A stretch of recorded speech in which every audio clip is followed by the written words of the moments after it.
Yeah, good morning. And today we are discussing about the Intel 8086 architecture.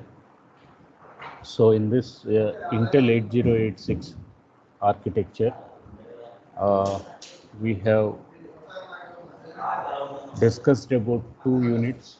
One we call it as bus interface unit. Two we call it as execution unit. So these two are the key components. First was the bus interface unit, and the second one was the execution unit.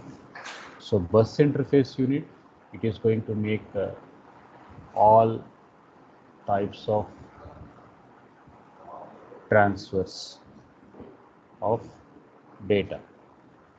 It is from CPU, it is from IO, or it is from memory. And execution unit, it is going to process the instruction.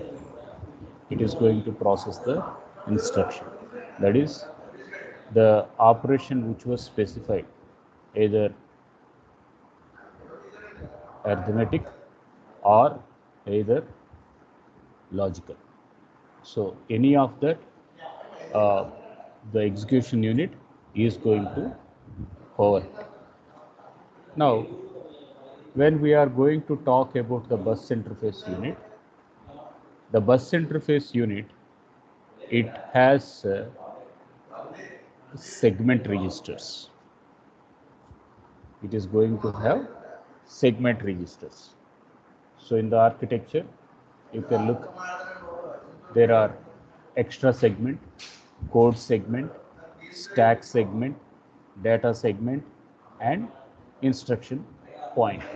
So these are the five key elements which are going to be in the bus interface unit.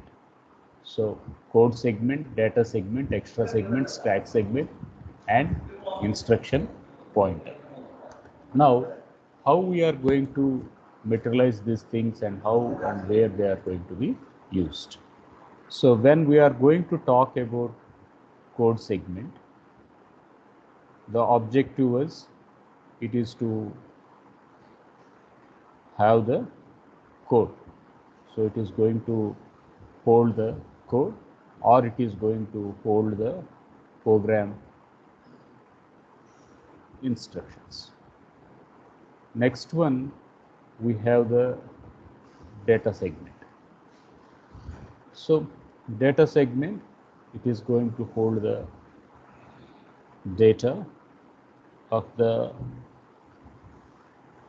relevant program.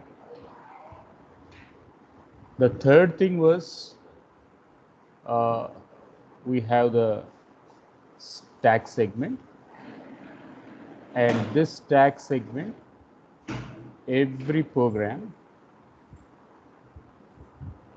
will have one stack. So this is the first condition. Every program, and each and every program, it is going to have one stack, and all instructions are processed via stack with the CPU. Then the fourth one, we are going to call the extra segment. Then the fourth one, we are going to call extra segment. So extra segment, why we are going to use this extra segment? Because in order to hold pointers and index locations, in order to hold pointers and in order to hold the index locations. So in C, you have pointers. In DBMS, you have learned about hash index, B tree. There we are going to have an index. So search keys, key ID. In Python, you have heard about key value pair. So all such type of things we are going to call as an index locations. So these index locations, they are going to be stored by the extra segment register. Now, let us recollect the three important words of my 8086. One, it is going to have 20-bit address. Two, it is going to have 16-bit data. Three, it is going to have 1 megabyte of memory. Four, it is going to have 64 KB of segment size.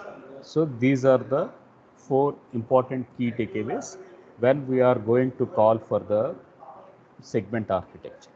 So when it is 20-bit and 1 megabyte, they are going to be occupied with 1111111111111111. Total it is going to have 20 bits. So we call 2 power 20. That one we are going to call it as 1 megabyte. Then we are now looking at the part of a memory, a chunk of a memory. So these chunks, they are going to say as a partition in the memory. First one we mentioned code segment. Next one we mentioned data segment. Third one we are mentioning extra segment. And fourth one we are going to call it as stack segment. So when we are talking about this data segment, etc., it is going to be illustrated with only 16 bits.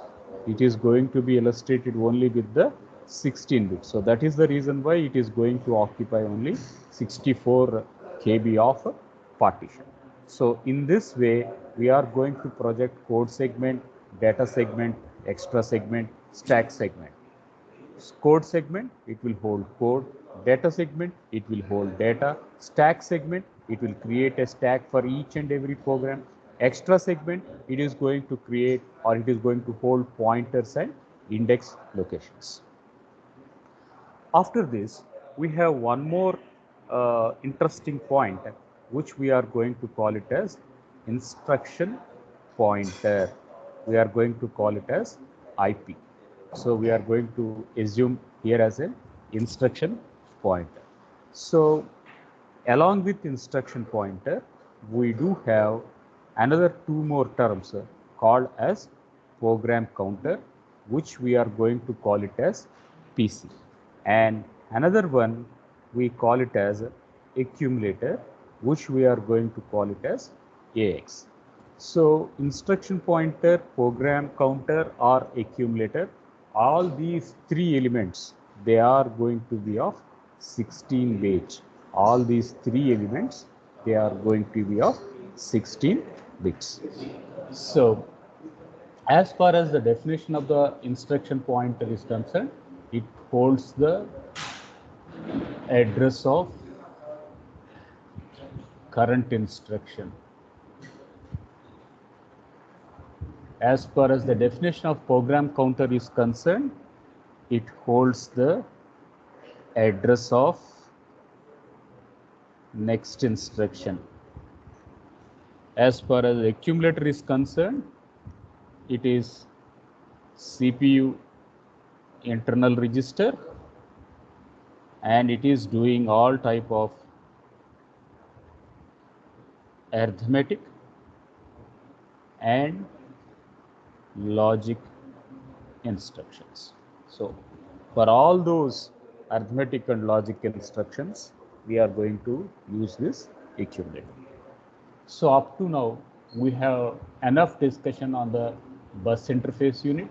Then we had enough discussion on the extra segment, code segment, stack segment, data segment, and instruction pointer.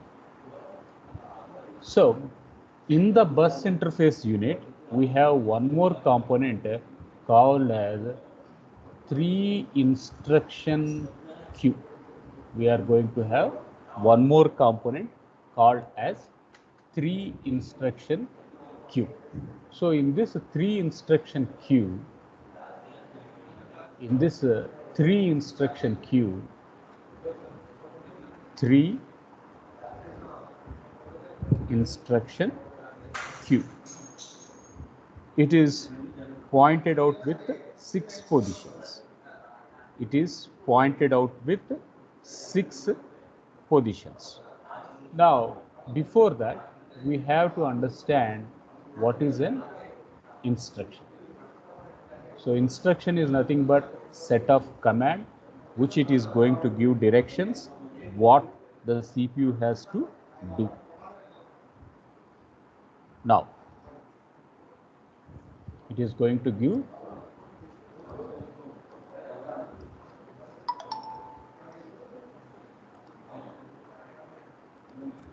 instruction what the CPU has to do, that it is going to be derived by the instruction.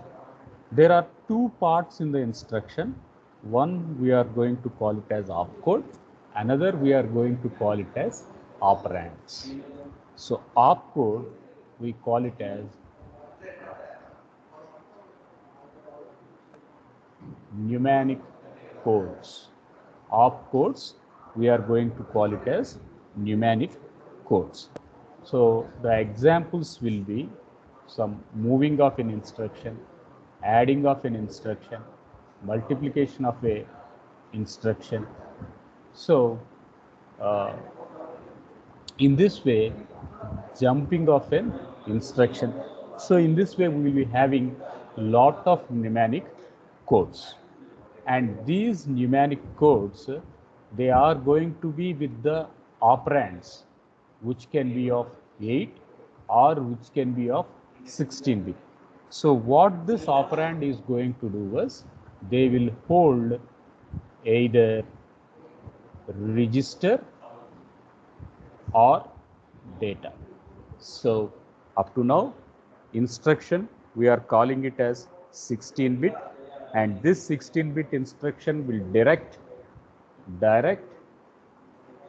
CPU what task, what command to do. So it is going to tell the central processing unit what is the command it has to do. So that it is going to be dictated by the instruction. Instruction, it is going to be of 16-bit. Every instruction is going to have two parts. The very first part we are going to call it as an opcode. The second part we are going to call it as operands. So opcode, the acronym was, we are going to call it as mnemonic code, and the examples for the mnemonic code are moving, adding, multiplying and jumping. So these are the different acronyms for the opcodes. We call it as mnemonic codes. Next comes the operands. So when we are going to call it as an operands, it can be of 16-bit or it can be of 32-bit. It can be of 16-bit or it can be of 32-bit. So what is operands? So operands, they are going to hold either the data or they are going to hold either the address. So operands, they are going to hold either the data nor the address. Now 8086 instruction size is equals to 16 bits, is equals to 16 bits. So it implies it is of 2 bytes. It implies it is of 2 bytes, right? So why 2 bytes? Because 16-bit we will partition into 8-bit and 8-bit. We will partition into 8-bit and 8-bit. So every 8-bit we are going to call it as byte 1 and second byte. So total we are going to call it as 2 byte. So it is a 2-byte instruction. Now coming to the concept, 8086 architecture, it is going to have a queue, and this queue, it is going to be pointed out with 3 bytes, 3 instructions. So first instruction, second instruction and third instruction.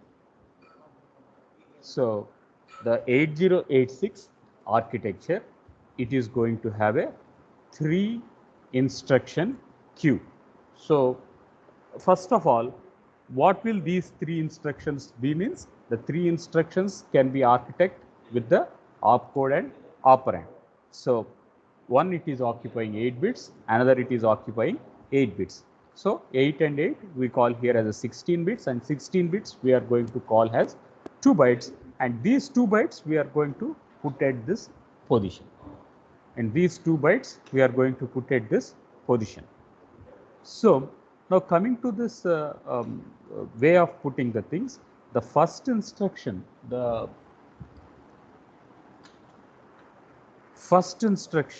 it is going to have byte 1, byte 2.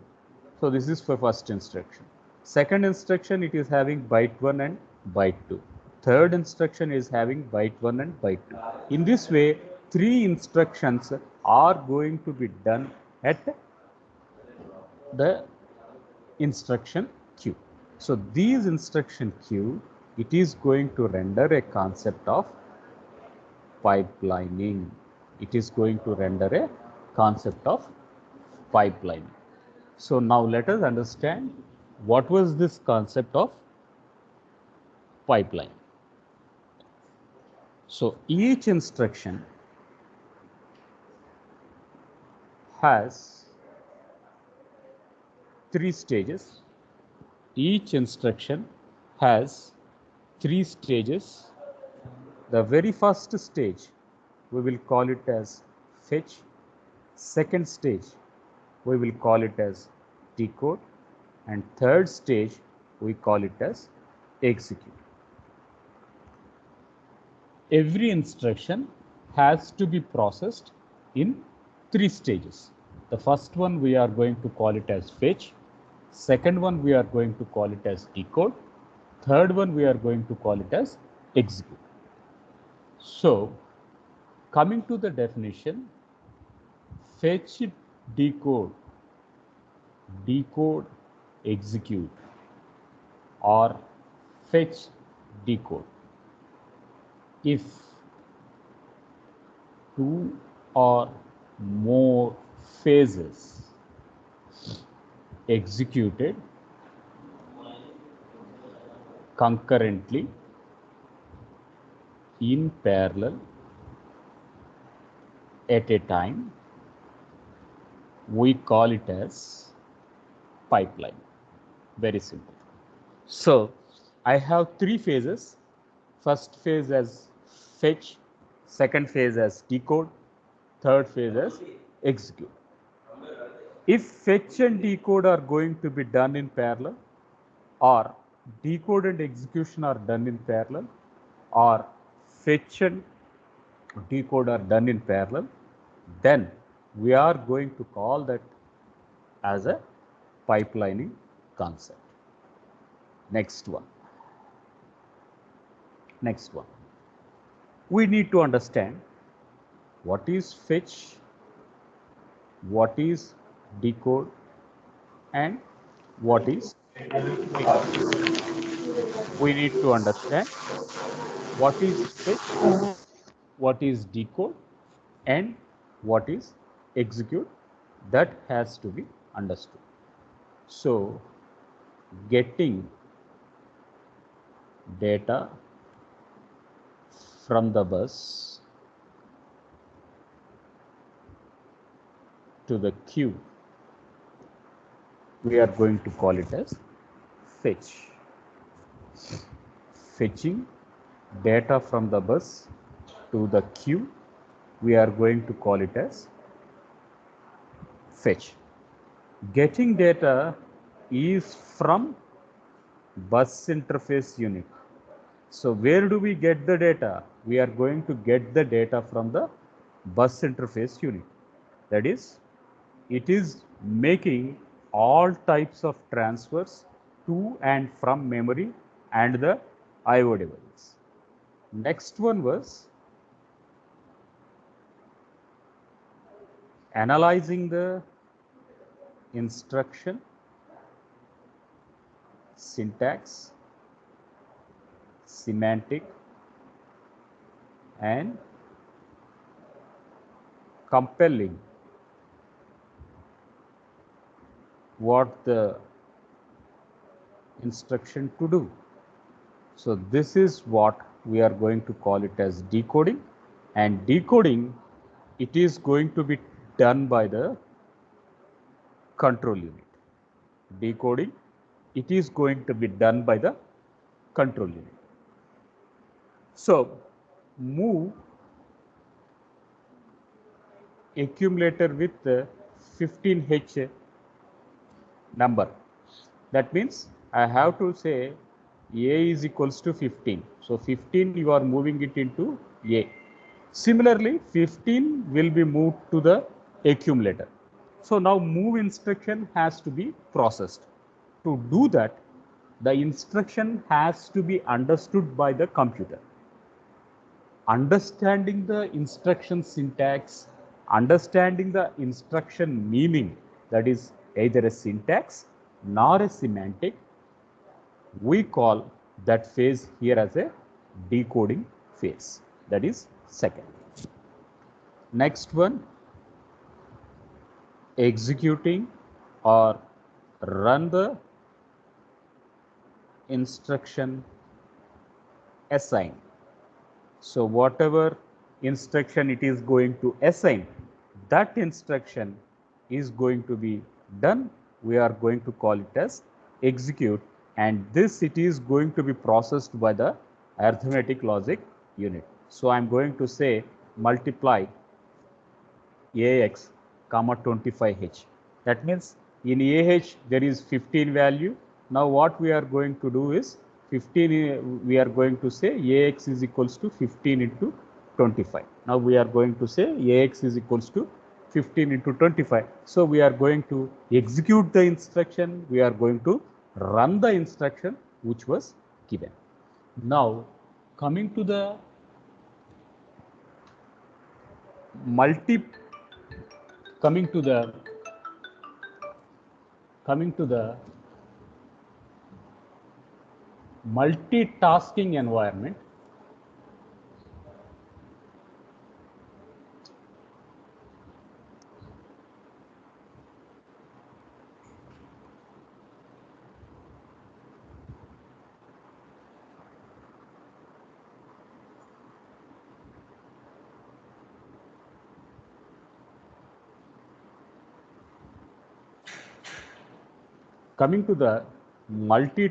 environment.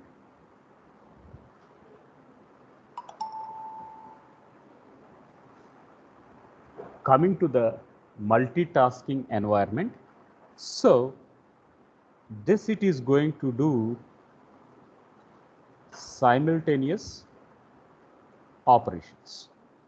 It is going to do parallel operations, or it is going to do process two or more instructions at a time. It is going to do two or more instructions at a time. So in multitasking environment, we need to do two or more instructions at a time. So how can I do two or more instructions at a time? Then we are going to deploy three instruction. We are going to deploy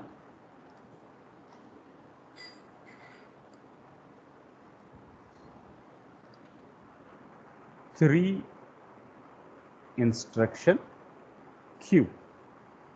So in this three instruction queue, it has instruction 1, instruction 2, and instruction 3. So when there are three instructions at a time, at one instruction there may be fetch phase, at another instruction there may be decode phase, at another instruction there may be execute phase. So fetch decode, decode execute, or fetch execute. So two or more operations done in parallel by the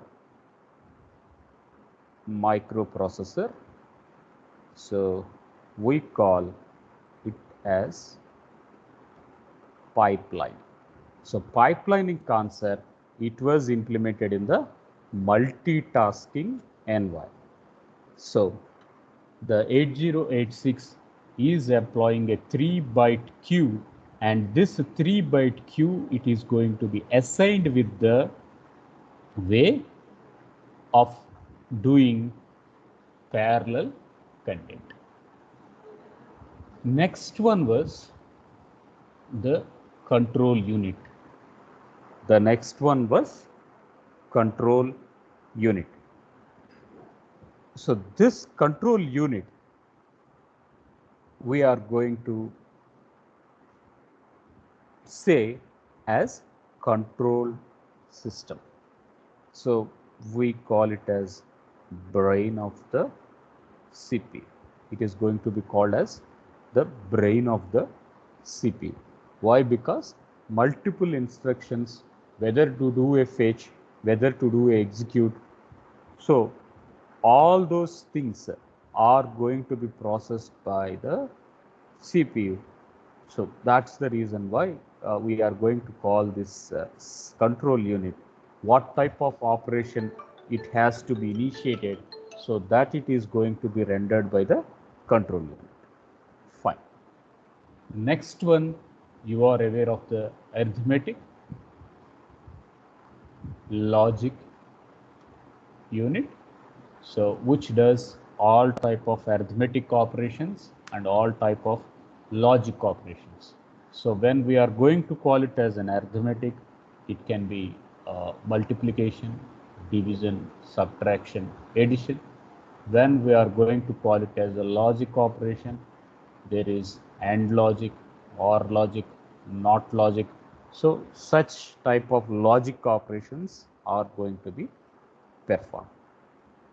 Now, coming to the interesting part of the CPU internal registers.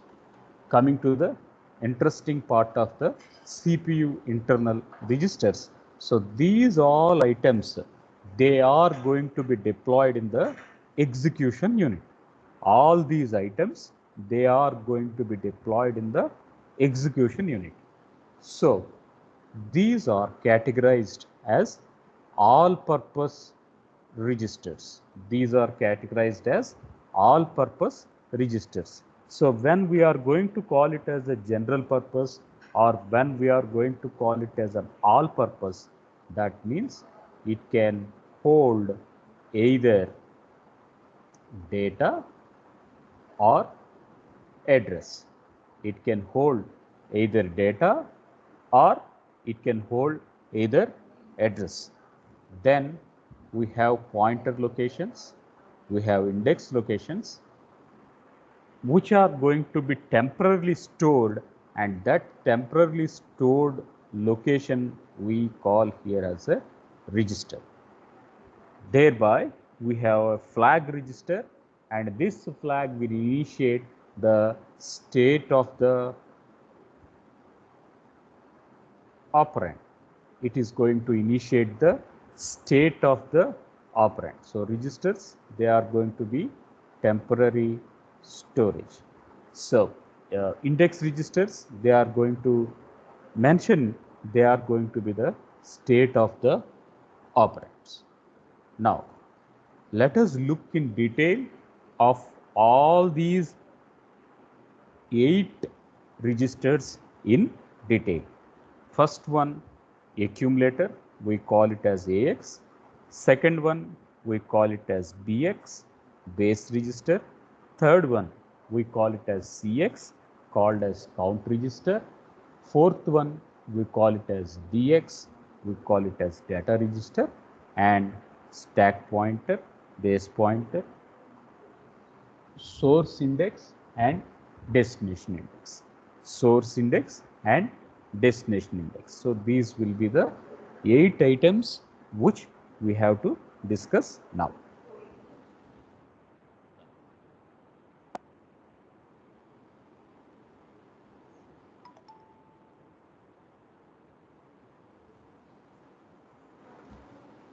we are talking about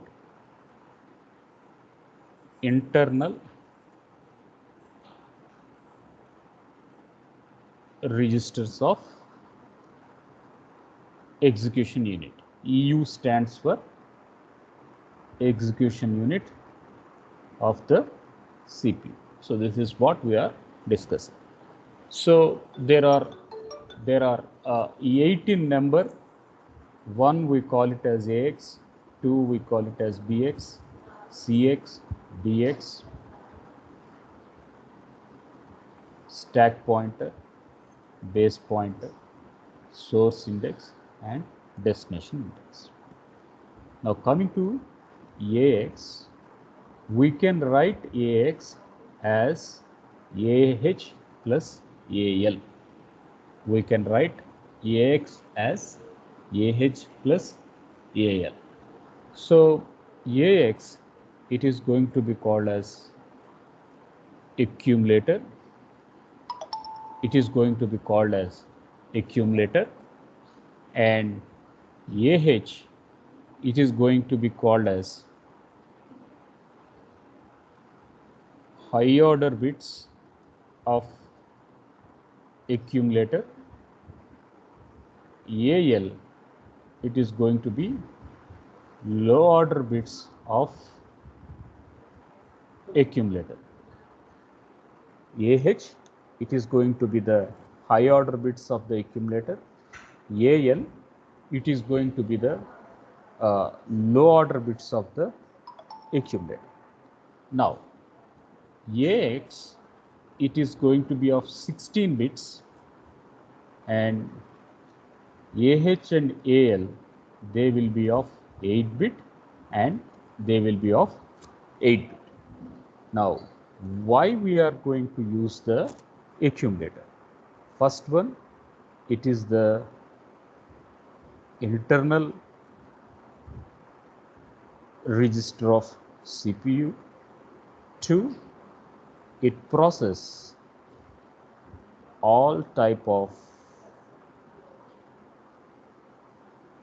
arithmetic and logic operations in the instructions. So this is the takeaway of putting the things. So when we are going to call it as an accumulator, we are going to mention it as AX, and it is going to store the most significant bits. AL, it is going to store the least significant bits, and they are going to occupy 8 bit and 8 bit, and holistically they are going to bring to 16 bit. So why we are going to need this was, it is going to be the internal register of the central processing unit, and it is going to do all type of arithmetic, and it is going to do all type of logic instructions. So this was the key takeaway from this slide. Next one. Next one was, we are going to call BX. So BX, we will call it as base register. BX, we are going to call it as base register, and this base register, it is holding the 16-bit address. Base register, it is going to hold the 16-bit address. And again, base register, yeah, it can be divided into two parts. One, we are going to call it as high order bits. Two, we are going to call it as low order bits. One, we are going to call it as high order bits. Two, we are going to call it as low order bits. So 16 bit, it is going to hold 8 bits, another 8 bits. We can call it as MSBs or high order bits. We can call it as least significant bits, or we can call it as low order bits. Fine. Why is this BX used? It is used to hold the starting address of the segments. whatever segments are there, the segment starting address will be taken up in the base register. Now, where are the segments and what are the segments? It is simple. We will call them as code segment. We will call them as stack segment.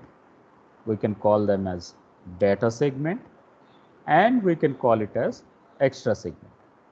So every segment will have a starting address, and that starting address, the starting location, is going to be held by the base register.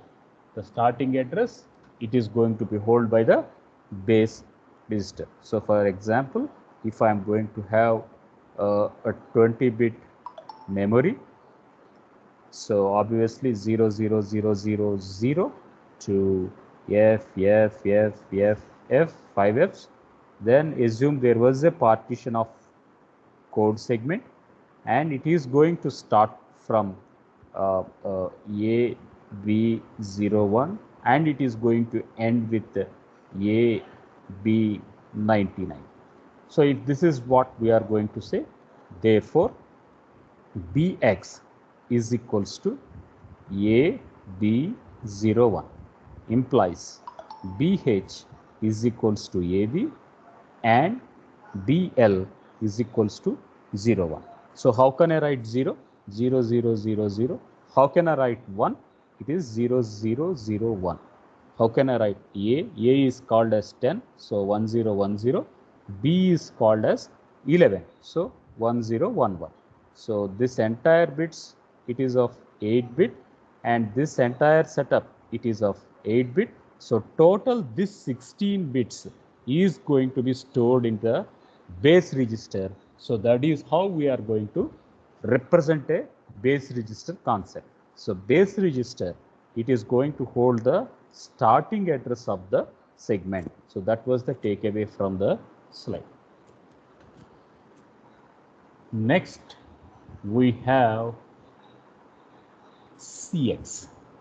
Next one, we are going to have CX, and CX, it can be represented with CH plus CL.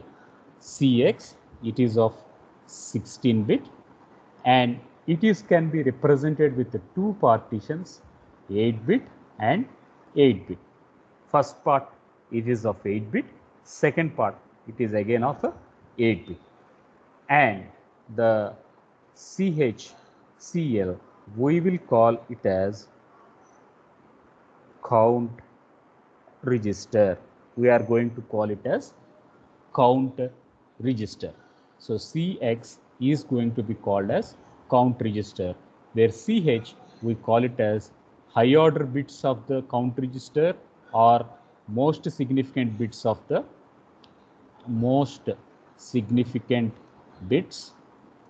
or we are going to call it as high order bits. We call it as CH, and similarly when I am going to call it as CL, it is called as least significant bits, or we are going to call it as low order bits. We are going to call it as low order bits. So altogether CX, it is with CH and CL, and what this count register will do is it is going to count number of instructions to get executed, or it stores the value, the number of instructions to process. So count register, it is used to count number of instructions it has to process. So assume that I am going to say for int I less than or equals to 10, I plus plus, then I am going to do some instructions like this, right? Now Cx will be 10. Now this value what you are going to give is going to be in the Cx. For understanding, I have written in C language, but in general, the value 10, it is with Cx. Now, how many number of instructions it has to execute? It has to execute 10 instructions. Now, first iteration completed. Obviously, second iteration completed. Now, if it is at this point of time, Cx is equals to Cx minus 1. Now, there is a decrement operation. At this point, Cx is equals to 9. Again, decrement operation is going to be initiated. At this point, Cx is equals to 8. So, the takeaway was count register can be incremented or decremented based on program logic. Based on program logic, count register can be incremented or count register can be decremented. So this was the takeaway of the slide. So count register, it is going to make a count operation, and this count operation, it is going to be initiated in CH and CL, and obviously the count register, it is going to make how many number of instructions the CPU can process. A high level example, for loop int I less than or equals to 10, and we made an increment operation and we are doing the logic. So now, so I is equals to 0 you mentioned. So obviously it will be taken up with 9, taken up with 10, taken up with 8. So in this way, one by one instruction, it is going to be given, and it reaches the condition, the number of iterations are ended. So count register can be incremented or count register can be decremented. So let us recap of what we have done for today. So in this today's class, we were talking about the architecture of 8086. In this architecture of 8086, we had a discussion towards the 8086 architecture segment registers. Then we talked about the execution unit.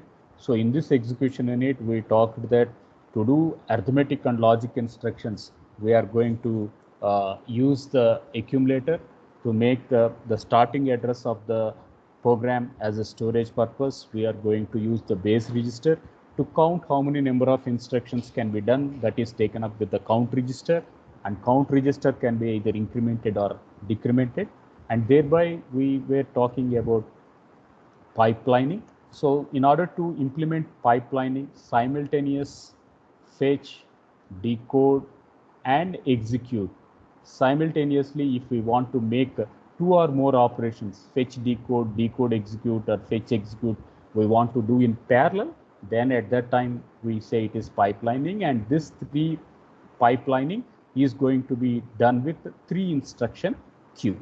So instruction 1 is 16 bits, instruction 2 is 16 bits, instruction 3 is 16 bits.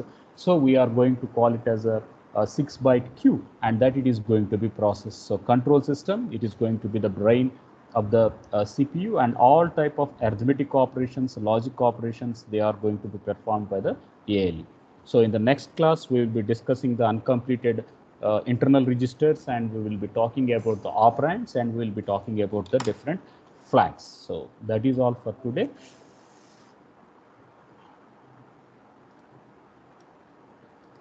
So we have 80 students turned to this.